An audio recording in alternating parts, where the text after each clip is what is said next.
नमस्कार दोस्तों ओला उबर रैपिडो के लिए नई गाड़ी कभी मत लेना। आखिर मैं ऐसा क्यों कह रहा हूँ? क्योंकि मैं ये बात हवा में बिल्कुल नहीं कह रहा। तो नए टैक्सी ड्राइवर जो इस फील्ड में आना चाहते हैं और वो ये सोच रहे हैं कि नई गाड़ी लेकर के इस फील्ड में काम करें, तो भाई मेरा काम है आपको सच्चाई बता देना।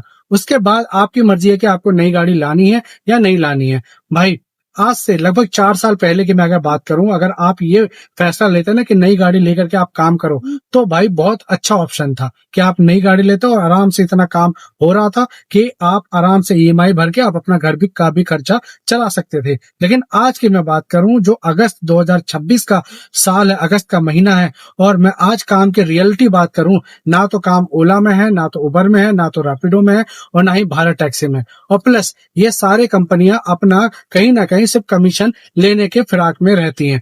चाहे ओला 150 रुपए, आपका उबर भी 160-70 रुपए, उसका रैपिडो 50 रुपए। हर कंपनी जिसका जैसा भी प्रीमियम प्लान जो भी है वो लेने में रहती है। तो इस टाइम पे काम के हालात इतने खराब हैं कि मुश्किल से आप 1000-1500, बहुत खींच तान करके आप 2000 रुपए का काम इस टाइम पे ग्राउंड रियलिटी की बात मैं आपको बता रहा हूं कि इतना ही काम करना बहुत मुश्किल है। तो इसीलिए इस टाइम पे भाई, सबसे पहली बात तो अगर आप इस फील्ड में आ रहे हैं, पहले 10 लोगों से सलाह मशवरा कर लें। लेकिन आपने फिर भी अपना मन प्लान बना लिया, तो नई गाड़ी खरीदने की गलती भूल से भी बिल्कुल ये ऐसी गलती ना करें। तो हमें करना क्या है? तो भाई, अगर आपने मन प्लान बना लिया तो सबसे अच्छा ऑप्शन है आपके लिए कि आप कोई भी फ्लीट की गाड़ी, या जो आपके यार दोस्त चला रहे हैं, या ऐसी कोई गाड़ी है जो एक इंसान चला रहा है लेकिन वो चाहता है कि उसकी खुद गाड़ी दूसरी शिफ्टिंग पे भी चले, इस तरीके की गाड़ी आप देखें। या तो अगर आपको अच्छा एक्सपीरियंस है और आप पहले से ही टैक्सी का काम कर रहे हैं, तो आप एक पुरानी गाड़ी जो कि ईएमआई फ्री गाड़ी हो, वो गाड़ी लेने का प्रयास करें।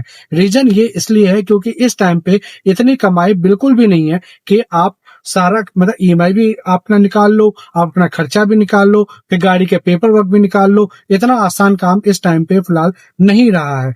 तो ये चीज है। अब हमें फ्लीट की गाड़ी, जो मैं लोगों को कहता हूँ कि फ्लीट की गाड़ी पे कैसे आप काम कर सकते हो, तो देखो, इस टाइम पे फ्लीट की गाड़ी बहुत सारे कंडीशनों पे मिल जाती है। जैसे 500 रुपए पर डे, 600 रुपए पर डे, जैसा स्कीम का स्लैब होगा उसके हिसाब से, पर डे के हिसाब से आपको गाड़ी मिल जाती है। लेकिन यही अगर आप मान लेते हैं कि नई गाड़ी लेके आते हैं, तो आपको किन किन समस्याओं का सामना करना पड़ सकता है वो भी मैं आपको बता देता हूँ। सबसे पहले, जब आप नई गाड़ी लेकर के आते हैं, तो आप भी जानते हो आपको कहीं ना कहीं 2.5 लाख रुपए का डाउन पेमेंट देना ही देना है, जो कि आपका जीरो हो जाएगा। जीरो हो जाने का सेंस का मतलब, आपने गाड़ी ले ली, उसके बाद आप भी जानते हो आपने ली है पीली प्लेट। अगर आपका मान लेते काम नहीं चल रहा, कोई भी दिक्कत परेशानी हो, आप ये सोचते हो कि मुझे ये गाड़ी को बेच देना है, तो आप चाह करके अभी पहली बात उस गाड़ी को नहीं बेच पाओगे। क्यों? बेच तो दोगे, बेचने का कोई दिक्कत नहीं है, लेकिन जब तक आपकी गाड़ी फाइनेंस पे है, तो वो गाड़ी बेचना इतना आसान काम नहीं है। जब तक कि आपकी गाड़ी के एचपी, जो आरसी पे एचपी होता है, वो ना हट जाए। तो ये एक तो सबसे बड़ी मुसीबत ये होती है। अब दूसरा, कि जो भी बंदे क्या करते हैं, गाड़ी ले रहे हैं वो इस टाइम पे, वो क्या करते हैं कि वो अपना टेनर कम रखते हैं और ईएमआई बढ़वा लेते हैं, जो कि सबसे ज्यादा वो गलती करते हैं। भाई, आप टेनर जितना मन उतना बढ़वा लो, और ईएमआई का अमाउंट हमेशा छोटा होना चाहिए कि आप हंसते हंसते उस ईएमआई को भर सको। लेकिन यहाँ पे इसका सेम उल्टा होता है। लोग टेनर कम करवा लेते हैं और ईएमआई का अमाउंट बढ़वा लेते हैं, और काम ना होने की वजह से लास्ट में ये होता है कि उस इंसान की गाड़ी छिन जाती है फाइनेंसरों द्वारा, क्योंकि भाई वो समय पे ईएमआई भर नहीं पाते और ईएमआई जा नहीं पाते, तो इसकी वजह से उन पे राइट आ जाता है और वो कहीं ना कहीं आपकी गाड़ी ले लेते, क्योंकि वो भी ये बात जानते हैं कि एक कमर्शियल गाड़ी और एक उस इंसान के लिए वो कमर्शियल गाड़ी कितना अहमियत रखता है। वो जब भी चाहे, आप एक प्राइवेट गाड़ी को बेशक से हाथ ना लगाएं, लेकिन एक कमर्शियल गाड़ी को वो किसी भी हालत पे नहीं छोड़ेंगे। ये बात हमेशा आप ध्यान रखना, ठीक है? तो ये कुछ सारे पॉइंट थे, बाकी और भी मैं थोड़े पॉइंट बता देता हूँ। आप किसी भी टैक्सी ड्राइवर, किसी भी चीजों से आप पता कर लो इस टाइम पे काम के हालात क्या है। मैं ये नहीं कहता कि आप मेरी वीडियो देखो तो आप मतलब सलाह या आप अपना राय बनाओ। आप अपने आसपास जितने भी टैक्सी ड्राइवर हैं या जो भी अच्छा जानते हैं इस फील्ड के बारे में, उससे आप सलाह मशवरा पहले करो। वो जो राय दे आप वही काम करो। लेकिन आपने अगर मन बना लिया है तो सबसे पहले नई गाड़ी ना लेकर के एक कोई भी फ्लीट की ये गाड़ियां आप लो, जो मैंने आपको पहले ही बता दिया है, और लेकर के कुछ दिन चलाओ, पहले अनुभव करो कि आपको काम का कैसा तजुर्बा है, कि आप 6 घंटे 8 घंटे सीट पर बैठ सकते हो, 10 घंटे बैठ सकते हो, लोगों की थोड़ी बहुत बातें सुन सकते हो। सारा जब अनुभव आपको हो जाए तब जाकर के कहीं आप प्लान करो। इस टाइम पे मैंने देखा है मैक्सिमम जो लोग होते हैं ना, वो ये गलती करते हैं कि बस मन बना लिया कि मुझे ओला उबर में आना है, और जाते हैं शोरूम से सीधी सीधी नई गाड़ी लेके आ जाते हैं। लेकिन पता है, नई गाड़ी लाना कोई दिक्कत और परेशानी की बात नहीं है। सबसे बड़ी, आप किसके भरोसे गाड़ी लेके आ रहे हो? आप ओला के भरोसे, उबर के भरोसे और रैपिडो के भरोसे। कायदे से ये 3 कंपनी और एक भारत टैक्सी, ये 4 कंपनी है कायदे से अगर देखी जाए, इसके भरोसे आप गाड़ी लेकर के आ रहे हो। लेकिन आप एक बात समझो कि अगर आपके पास काम ही ना हो, आपके पास ओला उबर की राइड ही ना हो, तो आप क्या करोगे?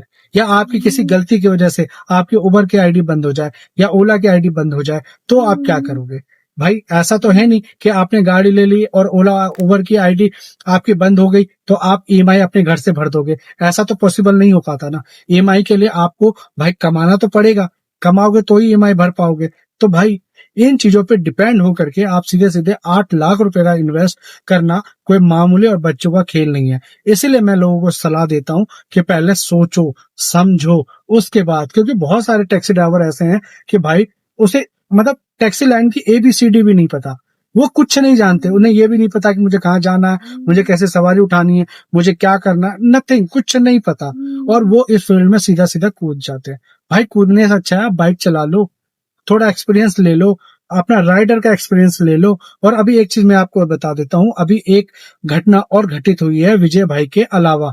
अभी एक घटना घटित हुई है, एक 22 साल का यूपी की गाड़ी थी उसकी, 22 साल का लड़का था जो कि मतलब शायद अपने बदरपुर के पास से एक जयपुर की राइड उसने उठाई ऑफलाइन। हम हजार दफे मना करते हैं लोगों को कि भाई आप ऐसी गलती मत करो, ऑफलाइन ड्यूटी मत लेके जाओ। उसने 4 बंदों को अपने मतलब बिठाई और लेकर के गया, और उसे राजस्थान में उन 4 लोगों ने मिल करके मार करके और उसे कहीं पे फेंक दिया और उसकी गाड़ी लूट करके लेके चले गए। तो भाई इसीलिए मैं कहता हूँ तमाम जितने भी नए टैक्सी ड्राइवर भाई है ना, एक तो सबसे पहली गलती आप लोग ये करते हो कि आप बिना सोचे समझे ये प्लान कर लेते हो कि मुझे इस फील्ड में आना है, जो कि आपको इस फील्ड के बारे में ABCD भी नहीं पता, और आपको पता कर लेना चाहिए। ठीक है। दूसरा, आपको कैसी सवारी उठानी है इसके बारे में आपको नहीं पता।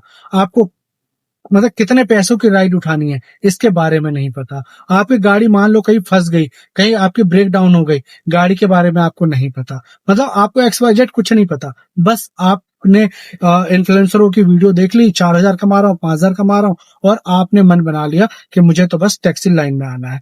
बहुत सारे ऐसे भी है जो 2-2.5 लाख रुपए डाउन पेमेंट भी कर रहे हैं ना, वो भी ब्याज और उधार पे लेके कर रहे हैं, जो कि सरासर गलत है। भाई देखो, कोई भी बिजनेस, मैं किसी भी बिजनेस की बात बताता हूँ, अगर वो बिजनेस अगर आप उधार से स्टार्ट करते हो ना, कोशिश करो कि जितना हो सके अपना पैसा डालने की, डाल दोगे तो उससे फायदा ये होगा कि आप पे उधार कम बचेगा। लेकिन अगर आप अपना पूरा बिजनेस ही उधार पे कर रहे हो तो थोड़ा सा सर्वाइवल होने में टाइम लगता है, या तो आप सर्वाइवल हो नहीं पाओगे, और होगे तो काफी टाइम लगेगा आपको।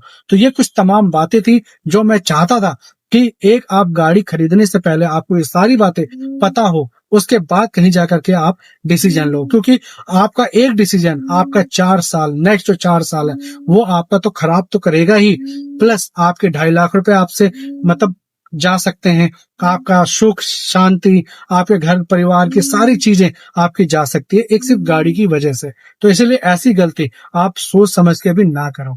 और मैं आपका छोटा भाई या बड़ा भाई, जो भी मानना है आप मान सकते हो। मैं ऐसी जानकारी आपके सामने लाता रहूंगा और आपको हमेशा मोटिवेट भी करूंगा, और जो रियल और ट्रुथ बातें हैं वो भी बताऊंगा, जिससे कि आपको रियल टाइम अपडेट मिलते रहेंगे और पता चलेगा कि जेन्युइन क्या चीज हो रहा है, क्या नहीं हो रहा है। हाँ, अगर आपको मन है पूरा इस फील्ड में आने का, अभी एक आध महीना रुक जाओ, और एक आध महीने के बाद आप प्लान करना, जैसे कि दशहरा स्टार्ट हो जाए तब थोड़ा काम होगा, तो जाकर के आप थोड़ा सा काम स्टार्ट करना। तो भाई आशा करता हूँ आपको मेरी जानकारी अच्छी लगी होगी, और अच्छी लगी होगी तो आप अपना प्यार मेरे ऊपर इसी तरीके से बना के रखना।